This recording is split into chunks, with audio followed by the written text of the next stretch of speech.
Podcast C2, català.cat, episodi 42è.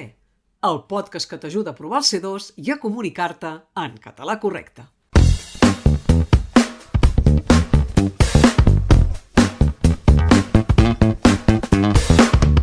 Benvinguts i benvingudes a aquest nou podcast adreçat a tots els examinants de C2 de català.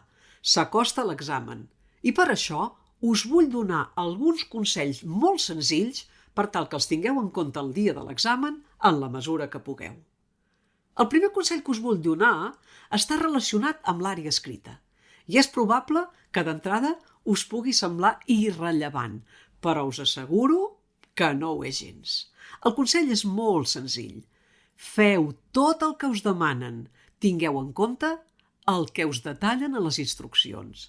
Unes instruccions que encapçalaran l'escrit que haureu de desenvolupar i que és important que no les perdeu de vista. Les heu de tenir presents durant tota l'elaboració del vostre text, des que en prepareu l'esborrany fins que en feu el redactat definitiu. Les instruccions tindran a veure, bàsicament, amb l'emissor, és a dir, el paper que us han assignat, el receptor, o sigui, els destinataris del vostre escrit, el context situacional en què s'ha de desenvolupar el vostre escrit i, finalment, aconseguir l'objectiu de l'escrit.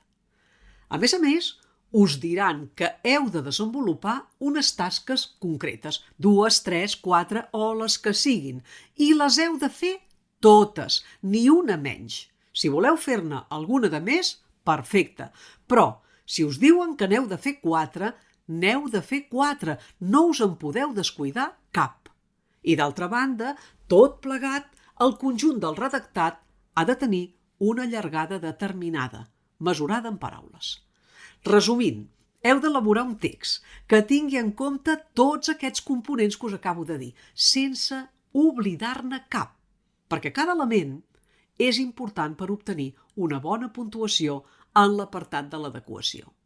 I encara que sembli que no pot passar, que deixem de fer allò que ens demanen a les instruccions, passa, i passa més sovint del que us podeu imaginar.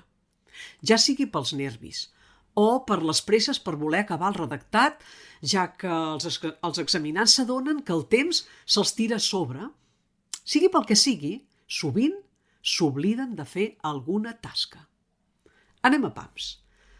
El que us vull dir de tot plegat és que hi ha aspectes del redactat que són molt senzills de complir i que justament per això, perquè són molt senzills de complir, no podem permetre'ns el luxe de perdre punts per no complir-los. Una cosa tan senzilla com redactar un text segons la longitud que ens indiquen és a les vostres mans, no costa gaire de complir. I, per tant, heu de garantir que si us demanen escriure un text d'entre 350 a 400 paraules, per exemple, vosaltres fareu un escrit de 350 a 400 paraules. No us n'allunyeu gaire, perquè si ho feu podeu ser penalitzats en l'apartat de l'adequació i, com hem dit fa un moment, això és ben fàcil d'evitar-ho. A les instruccions també us atribuiran un rol específic, un rol concret. Per exemple, us diran que heu de ser o que sou experts en ètica i moral, o redactors d'un diari, o representants de l'Ajuntament o d'una institució en defensa dels drets dels animals, per exemple. I vosaltres haureu d'assumir aquest paper assignat. Us l'heu de creure. I en funció del rol assignat, l'enfocament del tema del vostre escrit variarà. I si sou capaços d'assumir-lo, demostrareu que teniu la capacitat d'adaptar el contingut del vostre text al context proporcionat. D'altra banda, a les instruccions també us parlaran dels destinataris del vostre escrit. I també els heu de considerar a qui va dirigit el vostre text. Quin és el seu nivell de coneixements sobre el tema de què parlareu? Quina és la seva relació amb el tema? Aquestes preguntes les heu de respondre abans de posar-vos a escriure. Assegureu-vos de tenir-les en compte per garantir que el contingut del vostre escrit és apropiat als destinataris. I també us diran de desenvolupar unes tasques que poden ser variades. Per exemple, us poden demanar que inclogueu les idees més rellevants aportades per un informe d'un dels escrits que us han facilitats, o que presenteu les dades, els resultats d'algun gràfic o enquesta, que doneu la vostra opinió sobre alguna cosa, o senzillament que presenteu algú. Sigui el que sigui el que us demanen, assegureu-vos de fer-ho tot. Si no ho feu, la vostra puntuació en l'apartat de l'adequació se'n pot ressentir una vegada més.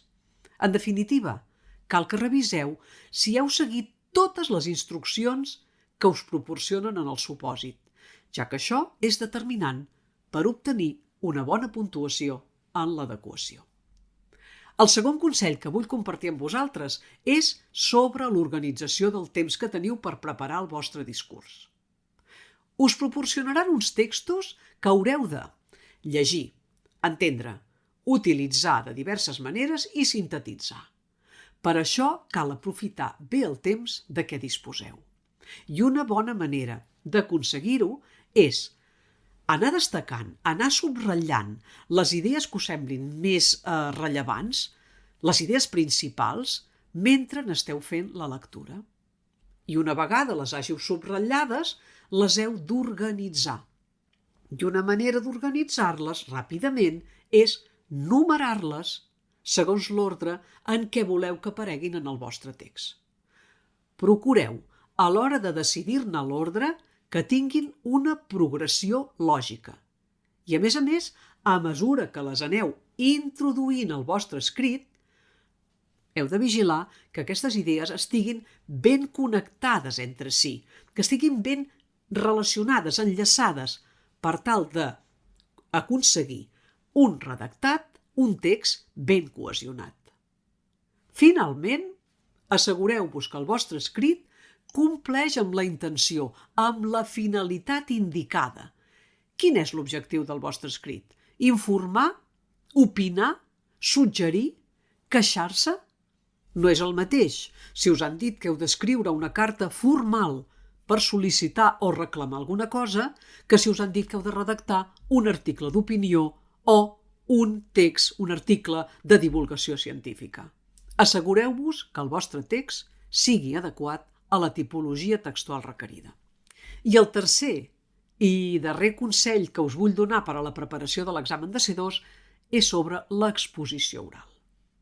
De vegades, aquesta part és una de les que més inseguretat i nerviosisme en genera. D'entrada, el que us aconsellaria és que accepteu que és normal tenir nervis, sentir nervis, davant d'una situació d'examen com aquesta. Que els nervis són naturals en moments de pressió en què ens hi juguem alguna cosa. Nosaltres, els examinadors, si estiguéssim en el vostre lloc, segurament també estaríem nerviosos. I això ho sabem. I, per tant, els nervis que no us han de neguitejar tant. El que no cal és anar-ho dient, anar-ho fent notar als examinadors. Prou que ho veuran, si esteu nerviosos o no. No cal insistir i fer que s'hi fixin encara més. Si us encalleu o us bloquegeu durant la vostra exposició oral, no cal dir que esteu nerviosos, no cal dir en veu alta per justificar-vos que és culpa dels nervis el que us passa, sinó que el que heu de fer és aplicar estratègies per superar aquest moment. Per exemple, podeu fer una pausa per beure aigua i recuperar un punt que ja hàgiu tractat dient, per exemple, voldria insistir en, o, com us he dit abans, d'aquesta manera recuperareu el fil del discurs i això us donarà confiança per continuar. De vegades ens posem nerviosos perquè ens adonem que no diem allò que teníem previst de dir, allò que tenim escrit, que ens hem descuidat alguna cosa, però no heu d'oblidar que això no us ha de neguitejar, perquè qui us escolta no sap què voleu dir, no en té ni idea del que teniu escrit, només ho sabeu vosaltres. I paral·lelament a tot això, és important tenir en compte el llenguatge no verbal i la prosòdia durant tota l'exposició. El llenguatge no verbal inclou la postura, el contacte visual i els gestos, entre d'altres coses. Procureu mantenir una postura relaxada i segura, una postura natural. I també Heu de mantenir el contacte visual amb l'audiència, amb els dos examinadors. Els heu de mirar tots dos, no aquell que us genera més confiança. Heu de passar la mirada amb seguretat de l'un a l'altre. I, paral·lelament, podeu afavorir amb gestos algun apartat del discurs per facilitar-ne la comprensió del contingut. La prosòdia també és important. La prosòdia inclou la velocitat, el to i l'entonació de la vostra veu.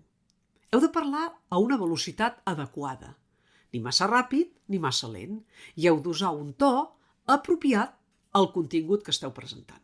L'entonació de la vostra veu també és important per afavorir la comprensió i l'expressió de les idees de manera efectiva i és un indicador de la rellevància del que s'està dient. També els silencis estratègics tenen el seu pes en el discurs oral perquè poden reforçar allò que s'ha dit o allò que s'està a punt de dir. Si seguiu aquests consells tan a l'abast de tothom, anireu pel bon camí. I si voleu saber-ne més o conèixer altres aspectes a tenir en compte, apunteu-vos a c2català.cat. Ànims, encert i molta sort!